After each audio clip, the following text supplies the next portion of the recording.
नमस्कार आदाब, आप देख रहे हैं द जस्टिस हिंदी। देश की राजनीति से इस वक्त एक बड़ा और विवादित बयान सामने आया है जिसने सियासी गलियारों में हलचल मचा दी है। बृजभूषण शरण सिंह, जो उत्तर प्रदेश के कैसरगंज से भारतीय जनता पार्टी के पूर्व सांसद रह चुके हैं, उनका एक बयान सोशल मीडिया पर तेजी से वायरल हो रहा है और इस बयान को लेकर अब देश भर में बहस छिड़ गई है। दरअसल रामनवमी के अवसर पर आयोजित एक कार्यक्रम के दौरान उन्होंने मंच से संबोधित करते हुए कहा कि आज देश में दो खलनायक हैं, पहला मुसलमान और दूसरा सवर्ण। जैसे ही उनका यह बयान सामने आया, वहां मौजूद लोगों में हलचल मच गई और अब इसका वीडियो सोशल मीडिया पर तेजी से फैल रहा है। उनके इस बयान को लेकर अलग अलग राजनीतिक दलों और समाज के विभिन्न वर्गों में तीखी प्रतिक्रियाएं देखने को मिल रही हैं। अपने बयान को आगे बढ़ाते हुए बृजभूषण शरण सिंह ने कहा कि अक्सर देश की समस्याओं के लिए मुसलमानों को जिम्मेदार ठहराया जाता है, लेकिन उन्होंने सवाल उठाया कि उनका समर्थन करने के लिए कई राजनीतिक दल सामने खड़े हो जाते हैं। के बाद उन्होंने सवर्ण समाज का जिक्र करते हुए पूछा कि आखिर सवर्णों के साथ खड़े होने के लिए कौन सी पार्टी आगे आती है। इसी संदर्भ में उन्होंने कहा कि इसी वजह से सवर्णों को भी खलनायक की तरह देखा जाने लगा है। इतना ही नहीं, उन्होंने अपने भाषण के दौरान एक शेर भी पढ़ा, इतने गहरे गांव कहां से आए होंगे कि लगता है कि तुमने भी दोस्त बनाए होंगे, और इसे सवर्ण समाज की स्थिति से जोड़ते हुए अपनी बात को भावनात्मक अंदाज में रखा।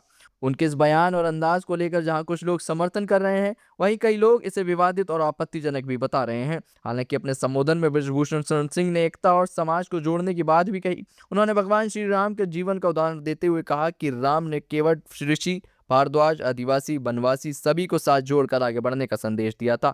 उन्होंने लोगों से अपील की कि समाज में बंटवारे के बजाय सभी को साथ लेकर चलने की जरूरत है। इसके साथ ही उन्होंने ये भी कहा कि हम अपनी कमियों को पहचान कर उन्हें दूर करना होगा और बिना किसी झिझक के समाज को जोड़ने की दिशा में आगे बढ़ना होगा। गौरतलब है कि बृजभूषण शरण सिंह पहले भी अपने बयानों को लेकर चर्चा में रहे हैं और इस बार भी उनका यह बयान ऐसे समय आया है जब देश में सामाजिक और राजनीतिक मुद्दों पर बहस पहले से ही तेज है। ऐसे में उनका यह बयान आने वाले दिनों में सियासी माहौल को और गर्मा सकता है। आज दो खलनायक हैं देश के अंदर।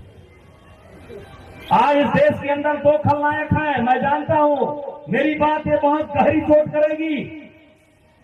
पहला खलनायक मुसलमान, जो हमारे दादाजी भी यहां कह रहे थे।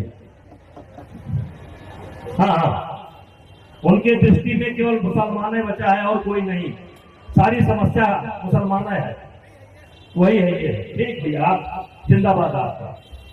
लेकिन मैं बताना चाहता हूं, पहला खलनायक मुसलमान और दूसरा खलनायक इस समय सवर्ण है। सवर्ण है, सवर्ण, सवर्ण, सवर्ण, सवर्ण, सवर्ण, सवर्ण।